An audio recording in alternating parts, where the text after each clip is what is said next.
Bendiciones a todos, Dios los bendiga.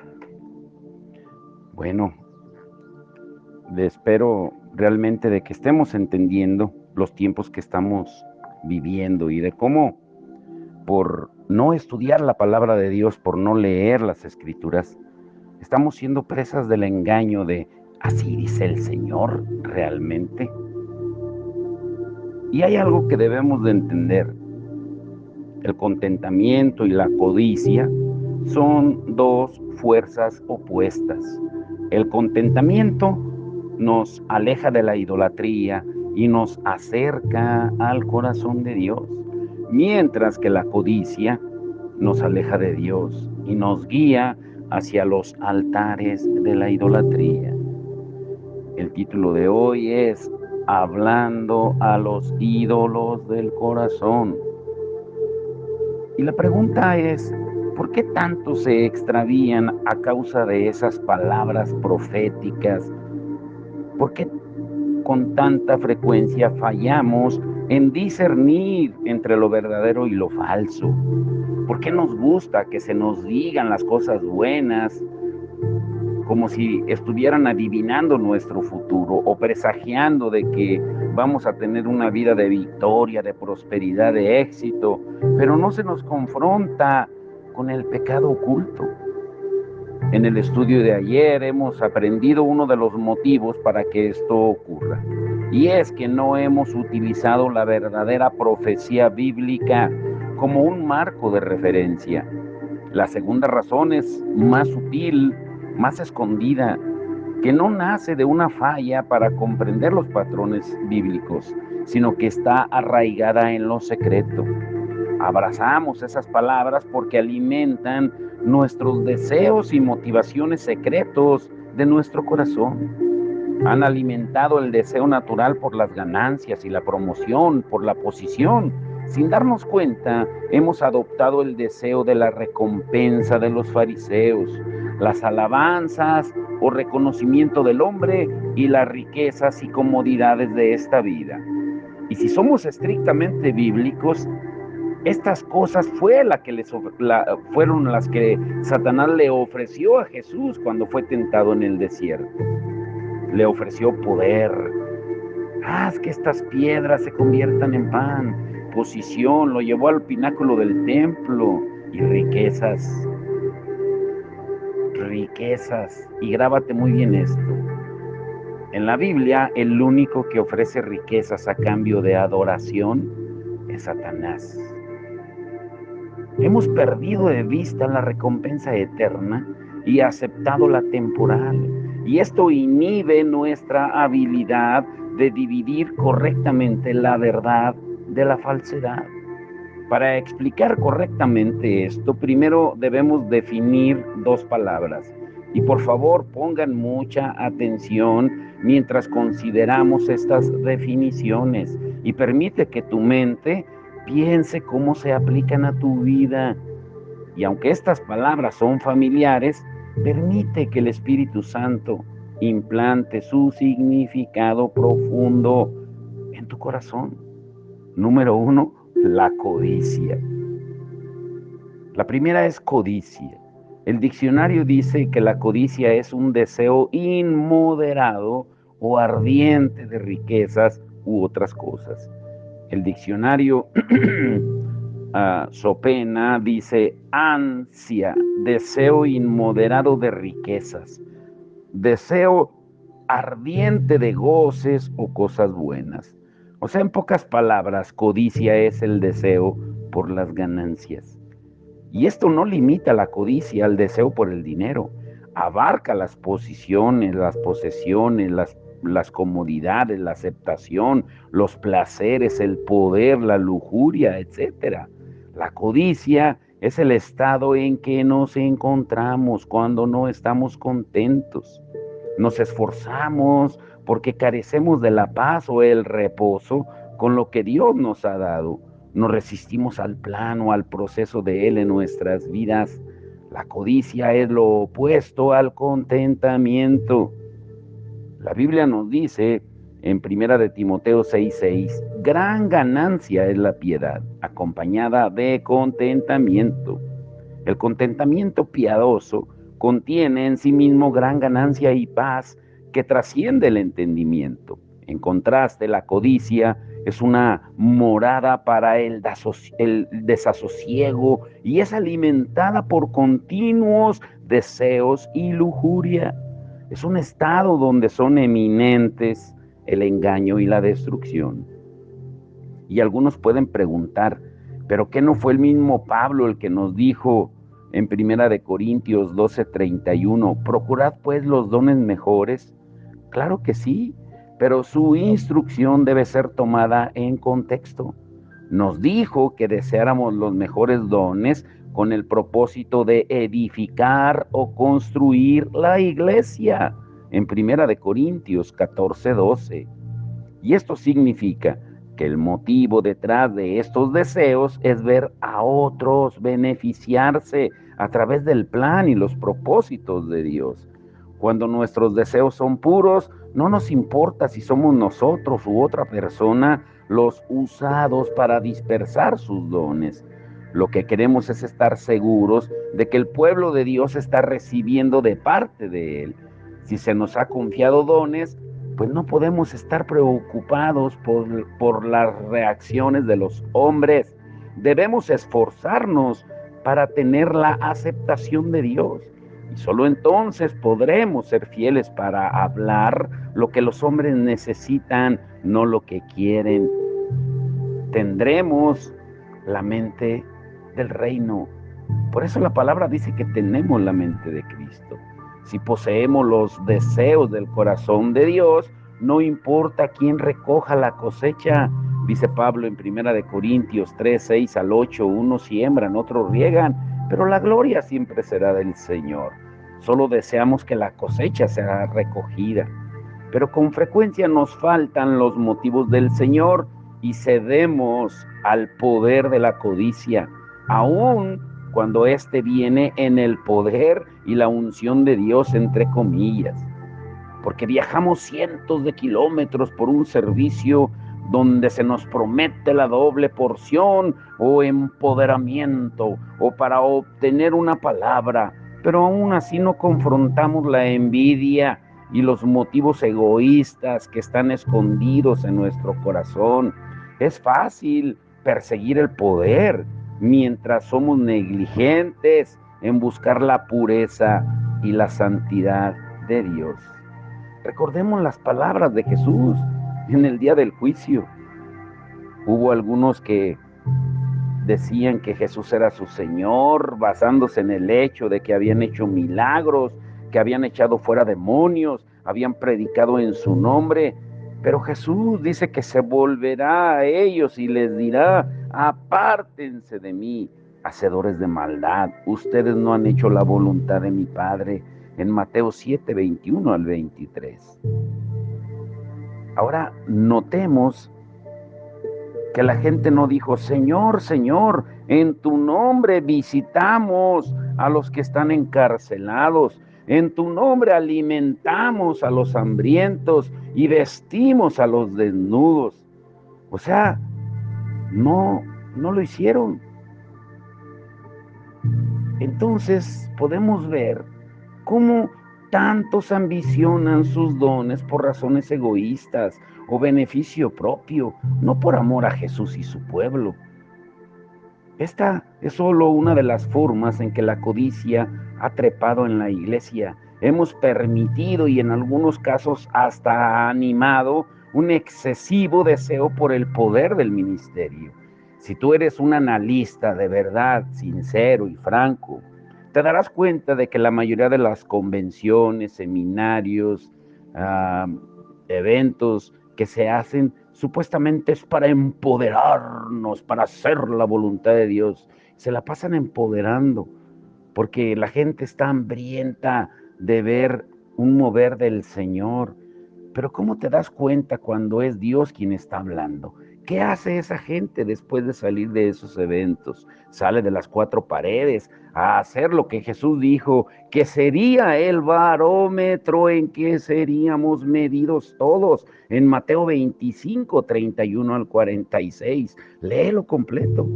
Él dijo, por cuanto no visitaste al enfermo, al encarcelado, al hambriento, al que tenía frío, por cuanto no socorriste a algún necesitado de estos, a mí no lo hiciste. Y los que no lo hicieron, ¿a dónde van a ir? Al fuego eterno. Y no es que las obras nos salven, sino que debemos entender de veras para qué el Señor nos da lo que tenemos. Si tú eres codicioso y solo piensas en ti, jamás vas a pensar en el prójimo. Por eso, número 2, el contentamiento.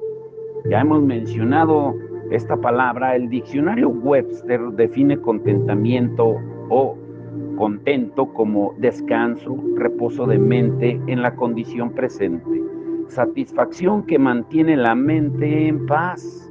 La queja, la oposición o el deseo refrenados y con frecuencia implica un grado moderado de felicidad. La vida de Jesús es la viva imagen del contentamiento. Escuchamos esto repetidamente en sus palabras en Juan 4:34, cuando los discípulos le dijeron, Maestro, tenemos hambre, vamos a ir a conseguir qué comer. ¿Quieres que te traigamos algo de comer? Y él estaba al mediodía en el pozo de Samaria, en la hora ardiente del calor. Y en Juan 4:34 él dice, mi comida es que haga la voluntad del que me envió y que acabe su obra. O sea, su completo contentamiento y compromiso con la voluntad de Dios es evidente. En el Salmo mesiánico que habla de él, en el Salmo 48 dice, el hacer tu voluntad, Dios mío, me ha agradado y tu ley está en medio de mi corazón. Para Jesús no existía ningún deseo o pasión fuera de la voluntad de Dios. Su única pasión era cumplir los deseos de su Padre.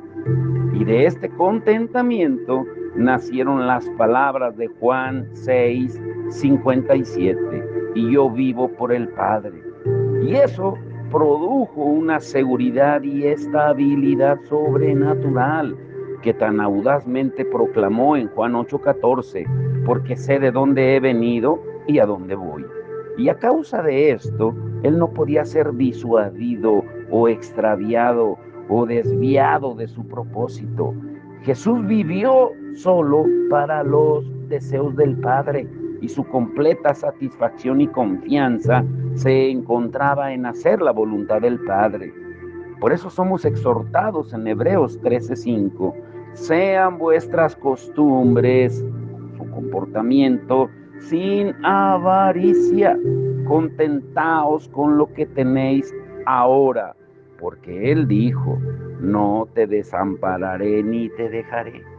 El contentamiento con su voluntad es estar libres de la codicia, es estar libres de la servidumbre al amo del yo pienso, del yo quiero, del yo siento. Ese es el verdadero descanso en el que cada creyente va a permanecer. Por eso se nos dijo en Hebreos 4:10, porque el que ha entrado en su reposo, también ha reposado de sus obras. Y ese lugar de reposo nos provee gran fortaleza y confianza. Isaías 30, verso 15 dice, porque así dijo Jehová el Señor, el Santo de Israel, en descanso y en reposo seréis salvos, en quietud y en confianza será vuestra fortaleza.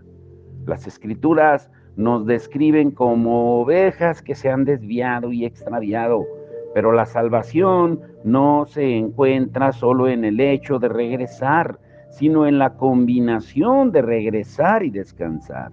Esta palabra hebrea para salvar es yasha. Esencialmente significa quitar o buscar, quitar a alguien de una carga, de una opresión o peligro. Una de las definiciones del diccionario Strong bíblico para esto es estar seguro. Y en ese estado de descanso o contentamiento encontramos la seguridad contra el engaño y ahí no seremos llevados por mal camino. Antes de su conversión al cristianismo, Pablo perseguía apasionadamente el poder, la influencia, la posición, la notoriedad, y sus palabras describen cómo Jesús transformó su vida y su ministerio. En Filipenses 4:11 dice: no digo esto porque esté necesitado, pues he aprendido a estar satisfecho en cualquier situación que me encuentre. Pablo aprendió a vivir en un lugar de descanso eterno. A la iglesia hoy en día le falta desesperadamente este contentamiento. Nuestra cultura, nuestra sociedad alientan a un estado de descontento constante y llevan a sus congregantes a afanarse y a tratar de conseguir más y más. Estamos entrenados en el descontento. Estamos continuamente acosados por la familia, los amigos, la publicidad, los medios de comunicación y por otras diferentes formas que nos dicen que nos falta lograr la satisfacción, el éxito de este mundo. Y si cedemos a esta presión, pues va a producir ambiciones elevadas y egoístas y metas competitivas que nunca nos harán sentir satisfechos. Pero tristemente, con mucha frecuencia, las metas de los ministros siguen estos patrones. Los sueños o llamados son pervertidos a enfocarse más en el cumplimiento de motivaciones personales. Aunque el llamado puede ser genuino, los motivos se adulteran o son contaminados. Estas ambiciones están hábilmente disfrazadas en el diálogo cristiano y ministerial, haciendo que sean más difíciles de detectar. Y no importa cómo se disfracen, aún así no son nada más que codicia. Ahora, aquí entramos al punto central del estudio: la idolatría hoy en día. Escucha muy bien, pon toda tu atención aquí. El contentamiento y la codicia, como lo dijimos, son dos fuerzas opuestas. El contentamiento nos aleja de la idolatría y nos acerca al corazón de Dios, mientras que la codicia nos aleja de Dios y nos guía hacia los altares de la idolatría. Contrastar palabras de significados opuestos ilustra más claramente sus distinciones. Al definir estas dos palabras, obtenemos un claro cuadro de la codicia. Es más fácil ver cómo ha trepado en la iglesia bajo el disfraz del ministerio o bendiciones para encubrir su verdadera identidad. A la luz de este entendimiento, examinamos la palabra codicia a través de las palabras de Ezequiel, el profeta de Dios. En Ezequiel 14, verso 2 al 3. Y vino palabra a mí, palabra de Jehová, diciendo: hijo de hombre, estos hombres han puesto sus ídolos en su corazón y han establecido el tropiezo de su maldad delante de su rostro.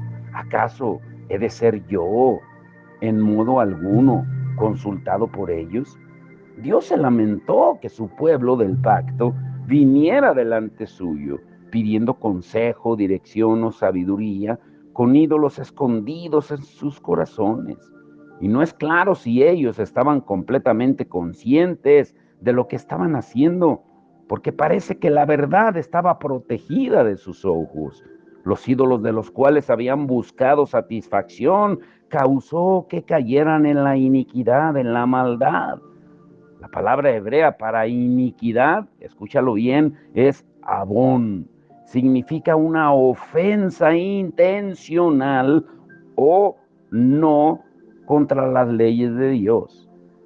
O sea, notemos que Dios no dice que han puesto los ídolos en sus salas, en sus jardines, o debajo de sus árboles, o en algún otro lugar. Esto es porque la idolatría comienza, en el corazón. Y antes de seguir adelante, debemos definir lo que significa la idolatría. Escúchalo bien. Idolatría es una palabra un tanto extraña para la iglesia hoy en día, porque tenemos la tendencia a desatender las advertencias de Dios en relación a ella como si no tuvieran aplicación actual para nosotros, porque decimos, nosotros no tenemos altares, ni imágenes, ni estatuas de oro, de bronce o de algún otro material, no tenemos imágenes esculpidas en piedra o madera, y tú podrás agotarte buscando a alguien criado en nuestra cultura, involucrado en tales prácticas. Sabemos que las verdades dichas en las Escrituras todavía nos hablan a nosotros en la actualidad. Por lo tanto, la idolatría debe tener una aplicación actual. Examinemos las Escrituras para formular nuestra propia definición. Y solo entonces vamos a reconocer el asombroso nivel de nuestro involucramiento. El primero de los 10 mandamientos es: yo soy Jehová tu Dios. No tendrás dioses ajenos delante de mí. En Éxodo 20, verso 2 y 3. La palabra hebrea para dioses es Elohim. Esta palabra aparece 2250 veces en el Antiguo Testamento. En aproximadamente 2000 de esas referencias, la palabra es utilizada para identificar a Dios, el Señor. Un ejemplo de esto es Deuteronomio 13 al 4. En pos de Jehová vuestro Dios andaréis, a él temeréis, guardaréis sus mandamientos y escucharéis su voz. A él serviréis y a él seguiréis. Podemos ver en este pasaje que se da el nombre de Jehová y entonces es referido a nosotros como vuestro Elohim, nuestro Dios. Él es Dios, la autoridad absoluta y el recurso final. Cuando Dios dice que no tendremos otros dioses, Elohim, delante de Él, está diciendo, mira, yo soy tu recurso para todo, nada tomará mi lugar. Jesús lo dijo de otra manera en Juan 6:57. Como me envió el Padre viviente y yo vivo por el Padre, asimismo el que me come, él también vivirá por mí. O sea, nos alimentamos de lo que nos sustenta. Se convierte en nuestro recurso de vida. Es por eso que Jesús se refiere a sí mismo como el pan de vida en Juan 6:48. Un ídolo se convierte en un recurso para nosotros. Y esto puede suceder en cualquier área de nuestras vidas. Un ídolo toma el lugar que solo Dios merece y puede servir como un recurso para la felicidad, para la comodidad, para la paz, para la provisión, etcétera. Pero Dios dice, no haréis para vosotros ídolos, en Levítico 26:1. Nosotros somos los que hacemos un ídolo. El poder del ídolo está en nuestros corazones, así que no siempre está hecho de piedras, de madera o de metales preciosos. Un ídolo es cualquier cosa que pongamos en nuestras vidas antes que a Dios. Es lo que amamos, nos gusta, confiamos, deseamos o le damos más atención que al Señor. Incluso puede ser un problema, ¿eh? Un ídolo es de donde sacamos nuestra fortaleza a lo que se la damos. Un creyente entra en la idolatría cuando permite que su corazón sea agitado por el descontento y busca la satisfacción fuera de Dios. Y esto puede ser una persona, una posesión, una actividad. Por lo tanto, la idolatría se encuentra en el egoísmo. Y Pablo lo confirma cuando dice en Colosenses 3:5, haced morir pues lo terrenal en vosotros, fornicación, impureza, pasiones desordenadas, malos deseos y avaricia, que es idolatría. La idolatría es definida a través de las Escrituras como codicia o un corazón que busca ganar el beneficio propio. Nuevamente, Quiero enfatizar que esto no se limita a las cosas materiales, simplemente puede ser cualquier cosa. Por ejemplo, el deseo de reconocimiento puede ser un ídolo. El gozo y la fortaleza temporales vienen con el deseo de una reputación o fama, mientras que el desánimo acompaña la falta de ellos. La competencia surge por el deseo de atención y afectos de parte de otros. Como resultado, las opiniones de otros se convierten en algo que cada vez es más importante para nosotros. Finalmente, la opinión de los hombres pesa más que la de Dios. Otro ejemplo puede ser el deseo de compañerismo. Juan nos dice en primera de Juan 1:3, nuestra comunión verdaderamente es con el Padre y con su Hijo Jesucristo. Somos animados a entrar y habitar en el compañerismo del Espíritu Santo en segunda de Corintios 13:14. Y fuera de este compañerismo puro, Dios levantará relaciones saludables con otros en el cuerpo, porque Él conoce mejor que nosotros qué es necesario y saludable en las relaciones. Pero algunos dudan de la preocupación, tiempo o selección de Dios y se vuelven ansiosos. Su contentamiento es interrumpido y dudan de la provisión del Señor y comienzan a desear y buscar compañerismo fuera del plan y de la voluntad de Dios. Así es como muchos se encuentran a sí mismos en relaciones que finalmente arruinan o corrompen su caminar con Dios. Con frecuencia es así como se hacen las malas elecciones para el matrimonio. El ídolo del compañerismo ensombrece todo razonamiento pertinente y terminan tropezando. La idolatría se origina en el corazón. Una persona puede caer fácilmente en ella mientras asiste a las reuniones y profesa, dice que tiene fe en Jesucristo. En el Antiguo Testamento, Judá podía ir tras otros dioses en cada monte alto o debajo de cada árbol, cometiendo idolatría, como dice Jeremías 3:6. Y luego iban al templo del Señor y se ponían delante de él y adoraban, como dice Jeremías 7, del 1 al 11. Y de hecho Dios expone la hipocresía de ellos, señalándoles a través de Ezequiel que la gente sacrificaba a los ídolos y entraban en su santuario el mismo día, en Ezequiel 23:39. Ellos todavía iban al templo, pero sus corazones pertenecían a la idolatría. Ahora, el último punto, el más importante, escúchalo bien.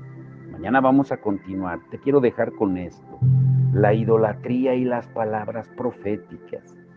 Con este entendimiento de la idolatría, leamos nuevamente lo que Dios dijo a través del profeta Ezequiel, en Ezequiel 14:2 al 4. Y vino a mí palabra de Jehová diciendo: Hijo de hombre, estos hombres han puesto sus ídolos en su corazón y han establecido el tropiezo de su maldad delante de su rostro. ¿Acaso he de ser yo en modo alguno consultado por ellos? Háblales por tanto y diles: así ha dicho Jehová el Señor. Cualquier hombre de la casa de Israel que hubiere puesto sus ídolos en su corazón y establecido el tropiezo de su maldad delante de su rostro y viniere al profeta, yo Jehová responderé al que viniere conforme a la multitud de sus ídolos. Te dejo con esto, mira, escúchalo bien. Cuando la gente va delante del profeta, de un ministro, un pastor, con idolatría, el deseo de beneficio personal en sus corazones y pide consejo o palabra profética, pueden tener alguna, pero la palabra no va a ser la voluntad de Dios. Escucha lo que Dios tiene para decir acerca de esos profetas en Ezequiel 14:9. Y si alguno de los falsos profetas de cualquier modo le dan un mensaje, es una mentira, su profecía no se cumplirá y yo me pondré contra ese profeta y lo destruiré de entre mi pueblo Israel. Ay, Señor, esto es muy, muy grave. Te dejo pensando en eso. Mañana vamos a continuar. Este es un tema que nos va a abarcar dos partes también, porque hoy en día lo que la gente quiere escuchar es solamente éxito, prosperidad. No tiene contentamiento, porque el contentamiento y la codicia son dos fuerzas opuestas. El contentamiento nos va a alejar de la idolatría y nos acerca al corazón de Dios, mientras que la codicia nos aleja de Dios y nos guía hacia los altares de la idolatría. Por eso el título de hoy, Hablando a los ídolos del corazón. Y te quiero dejar con esta pregunta. ¿Le estás hablando tú a los ídolos de tu corazón o los ídolos de tu corazón te están hablando a ti? ¿Por qué la pregunta? Mañana lo veremos. Padre, en el nombre de Jesús te damos todo el honor y la gloria. Señor, revélanos tu palabra. Enséñanos a discernir exactamente cuando tú hablas. Enséñanos a discernir cómo la falsa profecía puede ser exacta con nuestro pasado y nuestro presente, pero equivocarse en el futuro, porque el diablo conoce el pasado, conoce nuestro presente, pero él no sabe el futuro, porque solamente tú eres omnisciente, todo lo sabes. Y cómo la falsa profecía inutiliza a las personas, los neutraliza, porque pone lazo en el hombre y la mujer. Pero ¿cómo discernir, Señor, al verdadero profeta del falso? Tú nos estás hablando que nada puede contradecir tu palabra y que el Espíritu mismo da testimonio a nuestro espíritu de que somos tus hijos, como tú lo dices en Romanos 8:16.